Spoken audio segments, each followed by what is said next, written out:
Nabi bagi tahu satu rahsia besar. Nabi kata cara nak padam dosa ialah bersedekah. Selalu saya bagi tahu diri saya dan kita semua, sedekah hari-hari walaupun sikit, walaupun RM1. Yang mampu RM1, sedekah RM1 tiap-tiap hari.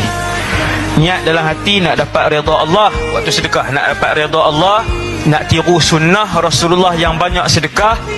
Nombor 3, niat untuk Nabi beritahu pasal sedekah tu, memadamkan dosa. Ya Allah, ni nak padam dosa lama. Ya Allah, yang ni nak hilangkan murka Allah ke atas diri aku. Ya Allah, ni untuk kesembuhan sakit siapa-siapa. Sedekah buat tiap-tiap hari walaupun sikit, buat setiap hari. Yang tak mampu RM1, 10 sen. Tipulah kalau orang harinya kerja sehari setiap hari tak mampu 10 sen. Mana lebih Allah suka? Yang berterusan sepanjang tahun setiap hari RM1, ataupun dia bagi RM1,000 sekali ya? Maka yang lebih Allah suka ada wa muha wa in qalla, amalan yang paling istiqamah, paling berterusan walaupun sedikit.